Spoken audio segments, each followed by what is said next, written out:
Seminarians and long-distance camel riders, put some tree sap in a box.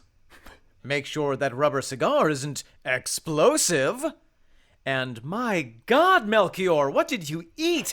You know you can't have goat's milk after 9 p.m. That was the camel, I swear. It's time to... My friends, is talk Tull to me. A musical pilgrimage of biblical proportions across the burning deserts of prog rock, in which Nebuchadnezzar Nick and Onanist Omen will bring our simple gifts to each and every shining swaddled song to which, fleeing for their lives, rock band Jethro Tull has ever given virgin birth. We will perform Martin Barre baptisms, preach far and wide the Giddings gospel, starch the white robes of the Doane Perry postulant, and closely monitor Jonathan Noyce as he brings the lit candle from the narthex to the nave. And by following that electric star, by night and by day, we will seek to understand the ultimate wisdom of the acolyte who gets it right, the one-legged Lenten liturgist, the Scottish subdeacon, Ian, my frankincense is on fire, Anderson. You've outdone yourself. That's a sin. Everybody knows what the sin of Onan is, but what is the sin of omen? It's multifaceted. We'll just leave it at that. I remember introducing myself to somebody once, and they obviously were very familiar with the Bible, and I said, my name is Omen, and they said, Onan? Who would name their child that? Sorry, watch your shoes. I'm about to commit a sin. Exactly. Nick, welcome back. Omen, hello. It is the wrap-up of the Yuletide season here on the podcast for 2022. That is correct. In fact, this is the last track before the new year, I believe. Let me confirm that. Yes, this is the last track before the new year. We are 2 days after the birth of Christ. He is 2 days old. We can celebrate that more. Unless you're Orthodox. Unless you're Orthodox, in which case... Wait a minute. Don't? Yeah, we are wrapping up the Christmas album. We are on tracks 13 and 16. And those are? Those are We Five Kings and A Winter Snowscape. Well, without much ado, let's get in there. Let's funk it up to We Five Kings to begin. Oh, boy.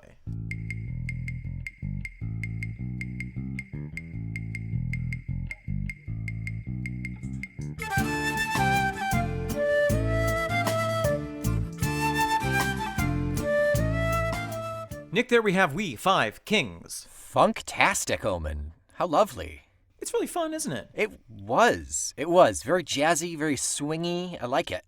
You know, we're kind of wrapping up this album as well. So, you know, I think it's worth mentioning that one of the dangers of putting out a Christmas album and of Christmas music in general is that we've heard it all 50 million times before. Yeah. Do you know that Mariah Carey's All I Want for Christmas has over 1 trillion streams on Spotify?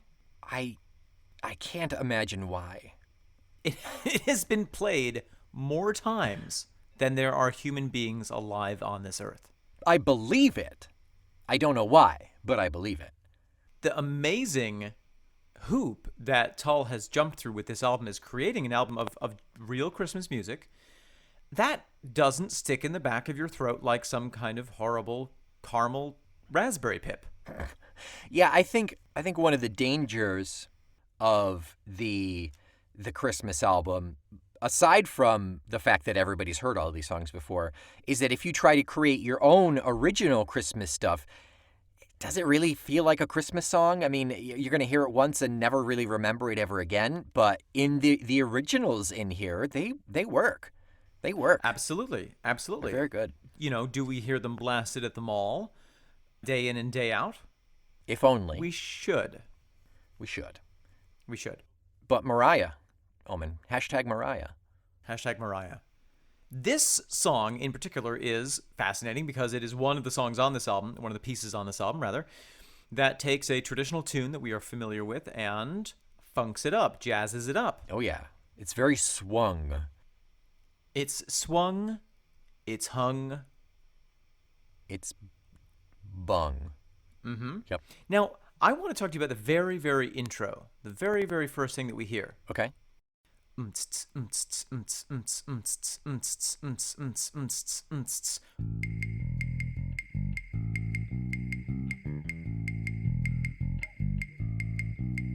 have you heard that little rhythmic gesture before in the Tull catalog? Oh my goodness. Think back to a song that was requested by Terry Ellis in order to provide a radio hit and succeeded. Yeah, Living in the Past. Wow. And do you know why it has that same rhythmic gesture at the very beginning? It's the same time signature? It is the same time signature. I've never been more proud of you, Nick. I was half of that song. I was like, 1, 2, 3, 4, 1. I was panicking. I was trying so hard. It's in the title. Oh, yeah. It's a little clue in there for you. Yeah, it was funky. I can't just immediately wrap my mind around a weird time signature, so it all sounds foreign. Yeah, no, it's tough, but it is the same time signature, same little woodblock riff there at the beginning, and I think it's a specific reference to that song. I mean, it's a little too coincidental for me to not be. Yeah, Ian doesn't generally recycle. No. In such a distinct manner, anyway. Yeah, and of course the bass line is different. You know, in Living in the Past, we have that very distinct. Yeah. Here we have something else. Mm-hmm. Still very prominent. The bass in here is solid. Very good. Jonathan Noyce is rocking the hell out of the bass. The funny thing with We Three Kings is that the original is in 3/4. Well. 1 2 3 1 2 3 1 2 3 1 2 3 1 2 3 1 2 3 1 2 3 1 2 3. So they waltzed to the manger. They waltzed all across the desert. It was waltzing camels. Yep. Mm-hmm. So on this album, we talked a little bit about this last time, but we have so many examples of Tull taking a song that we know and putting it in a different time signature. That is not easy to do. You know, it's very almost cliche to have a jazz band come and play Christmas music. But rarely do they put it into an entirely new key signature because it's too much work. Why would you do it? Yeah. But I wouldn't expect them to just, let's just cover this, you know? No. They wouldn't do that. Ian wouldn't do that. Absolutely not. No, he wouldn't permit it to happen. Speaking of Ian, we have acoustic guitar played by the fabulous Martin Barre, and really, really chopping it up. Really, really fun stuff.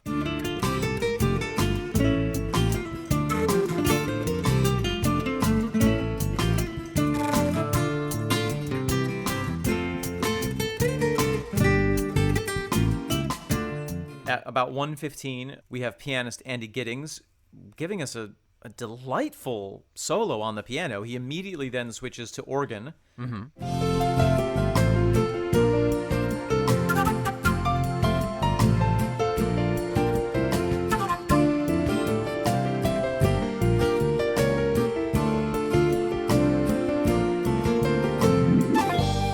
And about 5 seconds later, switches to the accordion at about 1:45. The accordion comes in earlier, too. Yes, it does.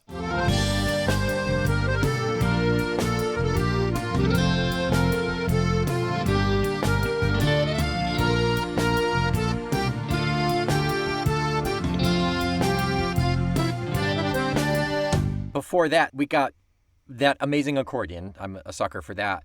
But we go from...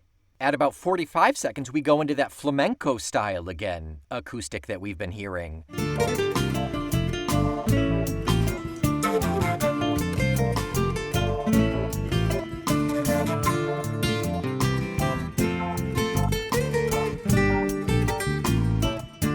That we talked, 2 episodes ago. Both of those instrumentals had a flamenco feel to them as well. And let's put a pin in that because that factors into kind of the history behind the original song a little bit. We sound like Skeksis. Yeah, I know. Then we have the accordion solo, which is absolutely fantastic. And at the very end, we've got that piano crescendo with the flute up into the end. Yes. And it builds and it builds and it builds and it builds and it stops. Uh-huh. It transitions perfectly into the revamped Solstice bells that is the following track.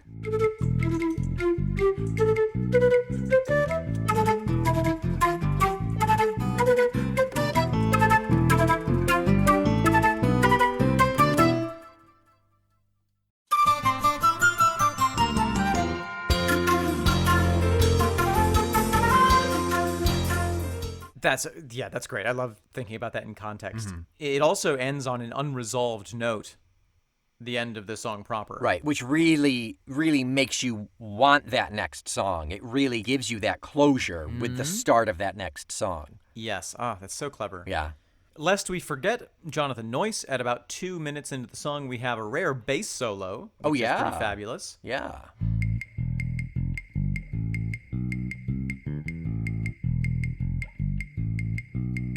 He seems a little shy, like you're watching him play through a shower curtain. Is he nude? I didn't say that. He can be. If in your imagination he's nude, that's so be it. So be it, you sicko. You bass fancier. It's my base desires. Eh. So sorry. So let's talk a little bit about We Three Kings, the hymn or the song. Yes. I think that is some good information to discuss. The history of this song is distinctly American. Yes, I did not know that. That's really fascinating. So, of course, the idea of the song is biblical. It goes back to Matthew 2:1 with some other references in Hebrews, I think. They're kind of predictions of what will happen when the Savior comes. But it is referential to the quest of the Magi, some people call it, or the kings of the Orient who come across from various places, including Arabia, Africa, and the other guy. And they come to meet Baby J and give him presents. And that was, that's where the idea of Christmas presents comes along.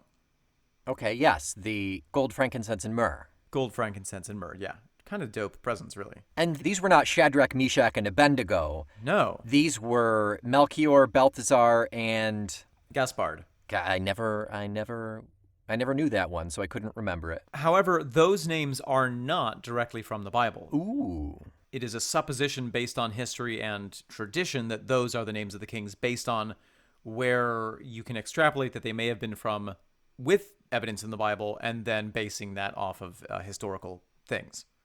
Interesting. Okay. Who are Meshach, Beshach, and Abednego? Shadrach, Meshach, and Abednego. Did they go in the fire? Were they the ones who went in the fire? Yeah, they're the oven one, I think, yeah. Okay. Yeah. Love them. Love their work. Love their work. In 1857, John Henry Hopkins Jr., who was rector at the Christ Episcopal Church in Williamsport, Pennsylvania, now famous for being the site of the Little League Baseball Hall of Fame, naturally, penned this tune and wrote the lyrics to it, which was unusual. Most people of that time either wrote the lyrics or did the music, but he did both. And it is said that it has references to Middle Age and Middle Eastern music, the way that the key works and the format of the tune, which is why it has that kind of, like you said, flamenco feel. That's kind of that Middle Eastern vibe coming through. Yeah. Yeah, I get it. I see that. Definitely. It's kind of refreshing. A refreshing sound for all of those standard carols. It's got a darkness to it that's really nice. It has a darkness to it, yes, which is nice, because in the modern age, we get a bit obsessed with the sugary, sweet Christmas. Yeah. But it's important to remember that, for those experiencing the first Christmas, it was a pretty dark time. There was all the slaughter going on. The economy of the area was not in great shape. What was it, Herod? Herod was doing all that slaughtering? He was doing so much slaughtering. Yeah. Yeah. Yeah. Slavery, general bad stuff all around. Anyone curious about the Episcopal Church, it was basically the American version of the Anglican Church, which was the English version of the Catholic Church. So it all boils down to the same thing in the stock pot, basically. The thing that I appreciate about the Episcopalians is that they retain some of that ritual. And so it has a little bit of that sense of like formality and fun props. Good music. We went to an Episcopal church briefly in New York City, and it was actually great because they were remodeling the actual church. Oh, yeah. They were doing a huge thing at the actual church, and so the services were being held in a construction trailer on the street in northern Manhattan. I think we discussed this the last time we did the Christmas tracks. I think so. It sounds very familiar. It had a big effect on me because it was just a construction trailer with some folding chairs.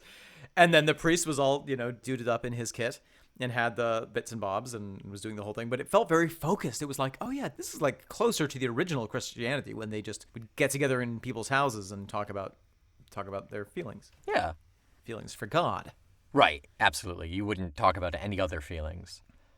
Nick, did you ever sing in a church choir or anything like that? Oddly enough, no. I was never in the church choir. I was an altar boy, and I sang in the school choir. But no, I never sang in the church choir for some reason. Have you ever sung this song? Yeah. My hometown of Weedsport, New York, would have a Christmas festival on the streets of Weedsport every year, and for chorus, we would go caroling. Right, Yeah. right. So we sang all of the classics.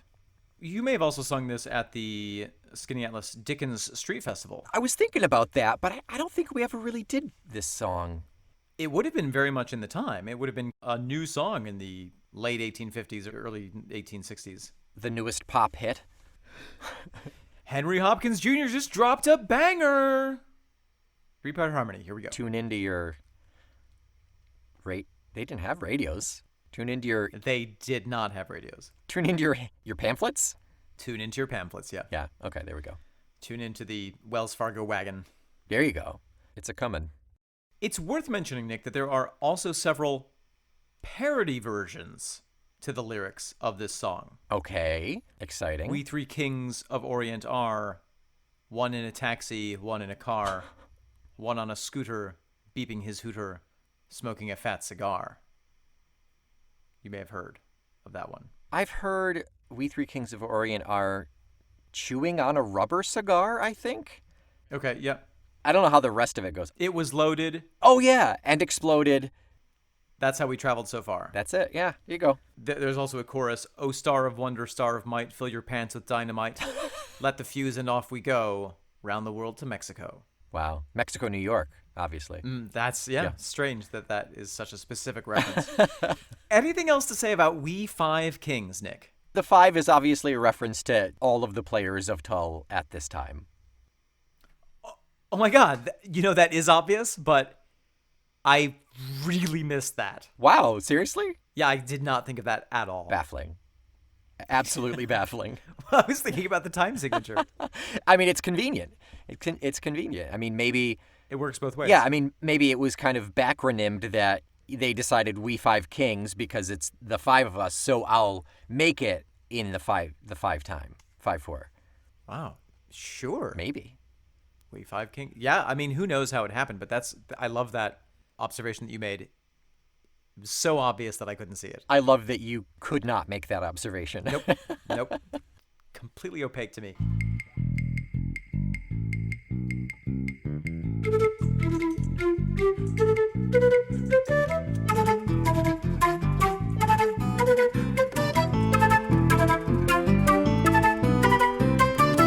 Nick, what is next on our Yuletide listening schedule here? Next up is the last track off of the album itself, and the last track that we will discuss off of the Christmas album. Ever? We're done with the Christmas album. What are we going to do next Yuletide? I don't know. We'll think of something, I guess. Okay. We'll wear Santa hats while we record, I suppose. We'll talk about Mariah Carey. We'll talk about Mariah Carey. All I want for Christmas is Tull. But for now, we're going to talk Winter Snowscape. Ooh. Let's put on our hats and have a listen. You want to be an icy meat topiary. Yes. Yep. Yeah. That's a respectable goal, and I think you can achieve it, if anyone can. Thank you for your support. You're welcome. You've always supported me in my endeavors. So, Nick, this is a fascinating song because it is a rare Martin Barre credit on a Jethro Tull album. Bananas! Yeah. So crazy. All kinds of tropical fruit. Yeah. Mango. Hot mango flush. Well, and interestingly, Yeah. this album, the Christmas album, came out in 2003. Yeah. We saw them around that time. Yeah. And I recall seeing that Martin Barre, in the gift shop, at the gift tent area where you could buy T-shirts and bandanas and cassette tapes and CDs, probably not cassette tapes. They were selling, in addition to a number of Jethro Tull albums, they were also selling Stage Left, the Martin Barre album. Exeunt stage left, pursued by Martin Barre. Pursued by Barre! Oh, perfect. It's perfect. This song is also featured on Stage Left, Oh, interesting. but a slightly different recording of it. Oh, my goodness. Whereas the Jethro Tull version, of course, obviously, is really a duet piece between Martin's guitar skills and Ian's flute, and it melts our hearts. It does. It does that. It causes climate change in our hearts. The climate of my heart is changed. It's changing. The Martin Barre Stage Left version is a duet between Martin and himself, playing on the guitar. Martin's position on stage with Tull at all times. He's always on stage left. Right, absolutely. Yeah, I love that. Fun little factoid about this song. Yesterday we recorded First Snow on Brooklyn. I came upstairs from the studio and it was snowing. It was the first snow. Stands, or there'll be a huge flood That's right. Yeah. in your basement. Well done. You'll flood your basement. This song has such a mysterious sound to me. It's very fey, almost. Yeah. Break down for me what are the elements of the song that make you feel that way? The multiple, not fully lined up layers of acoustic. Uh-huh. The echoey, also multiple layers of flute going in and out and weaving, like ebbing and flowing. Yeah. And minor key, yes?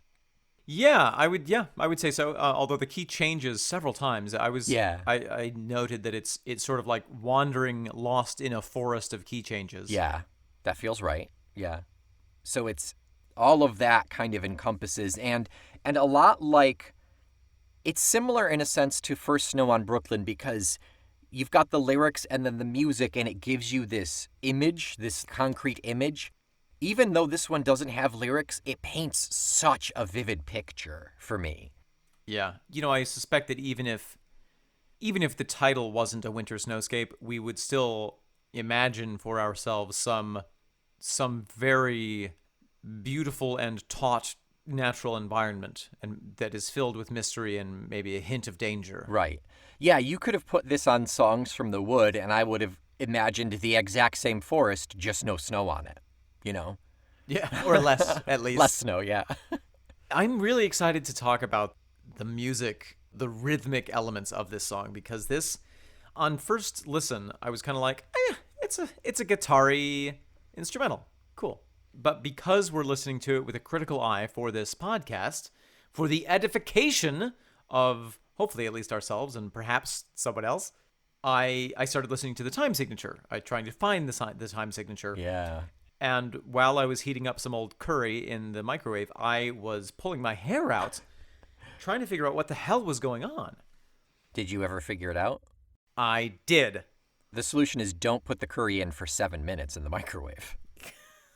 I was microwaving it in 7-8 time. Is this 7-8? No, I thought it was. Okay. I thought it was. The difficulty is that, and we'll break this down mathematically in a second here, but the difficulty is that it is sort of threefold. There is a time signature, which will be revealed to you in a moment.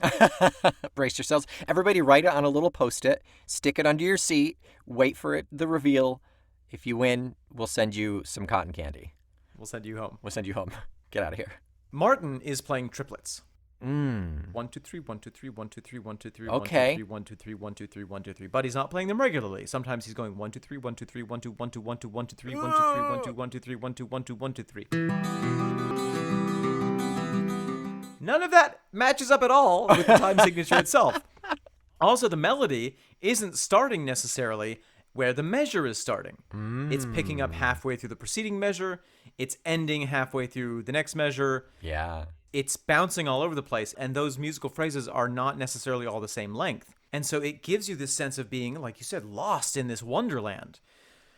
My sanity was saved by the merciful tambourine that comes in at about 2:15 with the organ. And if you listen to the tambourine, you will discover that the song is in 8/8 time, or 4/4 possibly. But I think it makes more sense to count it in 8. The difficulty is if you're counting 1, 2, 3, 4, 5, 6, 7, 8, 1, counting. So you're counting 1, 2, and he's going 1, 2, 3 in that same amount of time. My face hurts. My head hurts trying to grasp that. And it just makes me appreciate them all the more. Yeah, it's really quite complex what they're doing. It's really tough. And even more so because at the beginning of the song, there is no backbeat. There's no bass. There's no piano keeping time. It's just their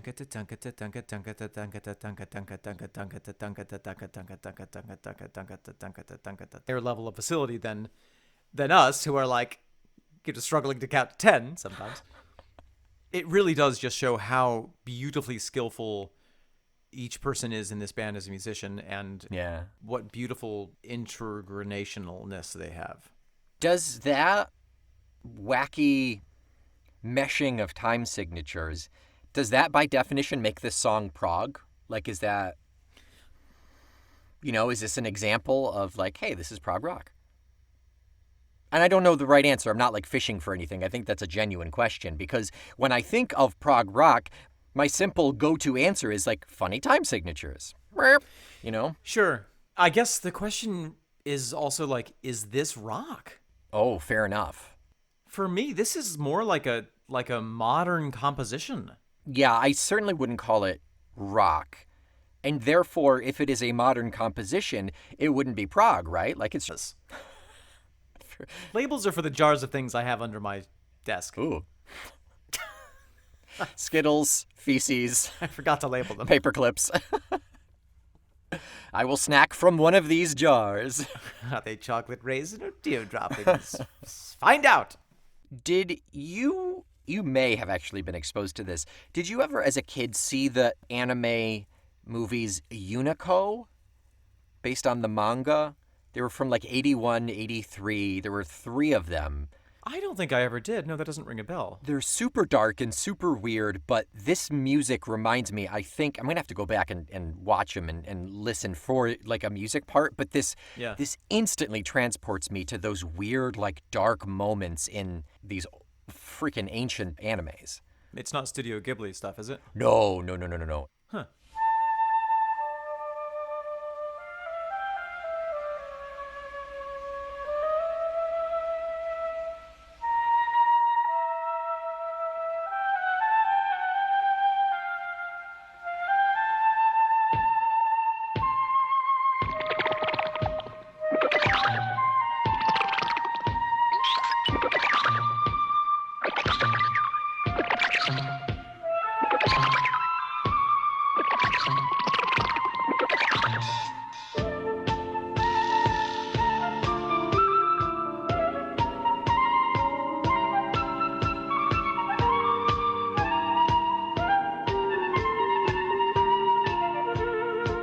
There is something about this music that's very cinematic. I was sort of thinking of it as like, it has like a, when we play a Zelda game, the music that we hear, I sort of feel like this is what that music would sound like if we were actually in the game as a character. Ooh, I'm good with that. Yeah. But it does feel like, I mean, you and I have had the experience of walking through the woods in upstate New York, and you do have this sense of getting lost in the patterns of the trees and the undulation of the ground and the forms and rhythm of the plants around you. You become part of that natural world, and there is an underlying rhythm there, but there are also polyrhythms happening visually, especially after you ate that mushroom that was behind the last tree. But it does give you that sense of being lost in this beautiful, mysterious natural world and you almost feel like the barrier between, like you said, the Fae and your world is thin. The magic is leaking through. Yes, the story that I see with this, the story that I paint with this. Tell me. It's a fairy tale where our protagonist goes walking in the woods and meets like the ice queen of the Fae. And she turns out not to be so bad after all. Maybe he stays for sexy times. And it's all still a little scary and tentative and you don't quite know what's going on. But ultimately it doesn't end well. In one way or another, maybe you impregnate the fairy queen, and then you have. Or maybe she impregnates you. She has your changeling child, or maybe you're. Yeah. You wake up with splinters and frostbite. Maybe you seahorse that birth. Yeah. Uh-huh. Because the Yeah. seahorses, the males give. Oh, yeah. Okay. Mhm, Yeah. yeah. No, I got it. And it was a brilliant aquatic reference. That's what I'm known for. All the marine biologists who listen to us are just leaping onto a table, Clapping. shouting. Yeah. Please, sir, sit down. This is a target. I don't see it in such a narrative light. Okay. I will be honest, this song is... I love it. And after a certain point, I'm a little bit like, okay. You know, I can definitely see that. It's just under 5 minutes long. Normally, I'm the one to complain about repetition, but this one, I don't know, it hits something for me that its continuousness does not ever get old for me. And it's not repetitive. It is always changing form. Yeah.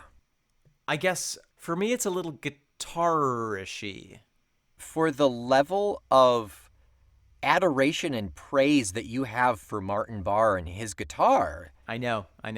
Is it the acoustic aspect? Would it have been better electric for you? Like, would it have been more palatable?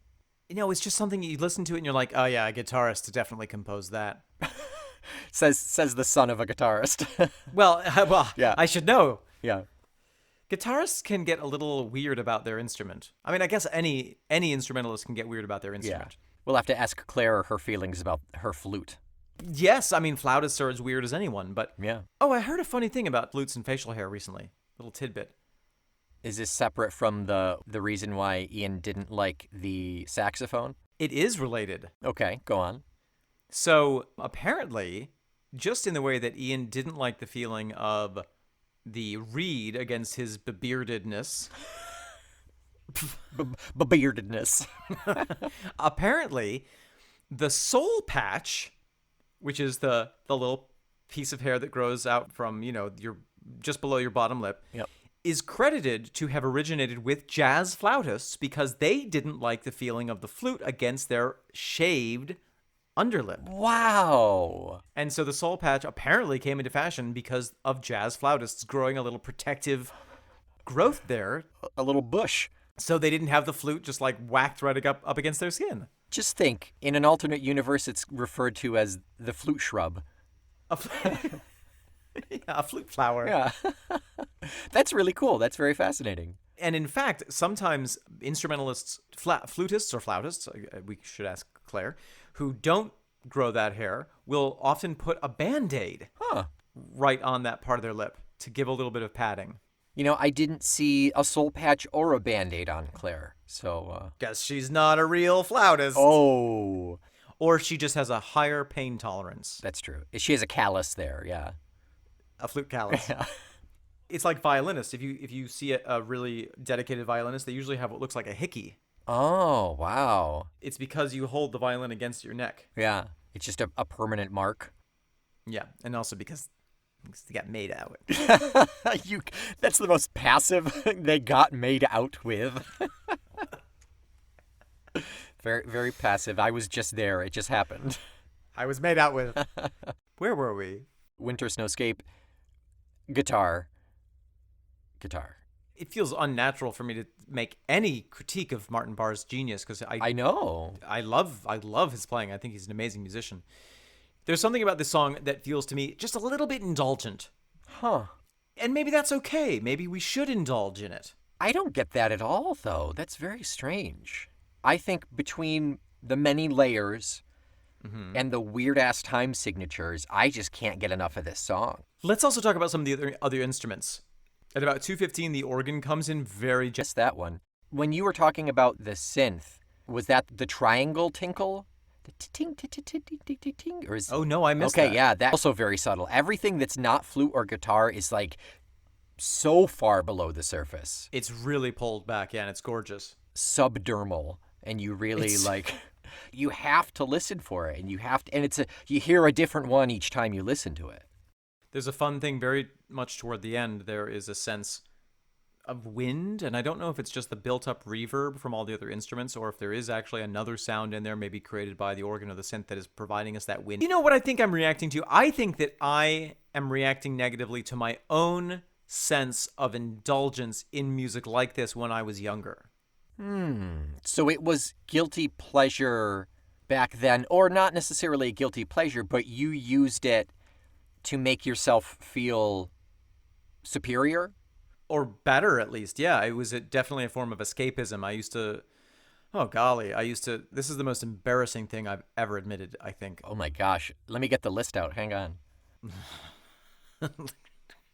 Takes a while for the spreadsheet to load. I would imagine love. I would imagine someday experiencing love because I was very lonely and I had a hard time relating to my peers, even though at that time. But no, I used to indulge in music like that and use it as a form of escape from the negative feelings that I had. And this song reminds me of some of that music that I used to listen to. Lorena McKennitt. I definitely get it. Yeah. Yeah. So you have some even subconscious preconceived notions of this, and it's sparking wires that you forgot existed, that you didn't know could hold that spark anymore. I have retroactive Yanni syndrome. They make therapy for that. Time. Wow. Yeah, oh, he was big business. That's very... Ooh. Follow the light of the review all the way to Apple Music and bring us 5 gifts. Bring it to our manger, please. Yes. 1 star from each king. By the time you listen to this, the winter snowscape is probably in full effect at this point, so you'd better bundle up with some Talk Tull to Me merch to stay warm. Remember, we've got t-shirts, we've got hoodies, we've got blankets, we might even have socks, I don't know. Yeah, I think we do. You can find the link for our TeePublic page nestled encouragingly in the show notes.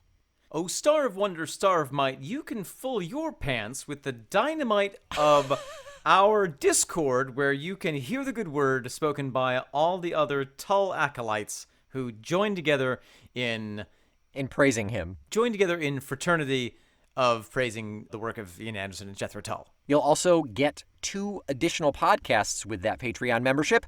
Outtake Tull to Me, more Mome nonsense only for your ears, and Feckless, a surprise gift of unexpected content each month. Until next week, I am third donkey from the left, Omen Thomas Sade. I am a snow-dusted hillock, Nick McGill. Be not afraid, we are Feckless Momes. And we are just a pair of jesters. Talk Tull to Me. What, me? What, me, sir? What's today? Pardon?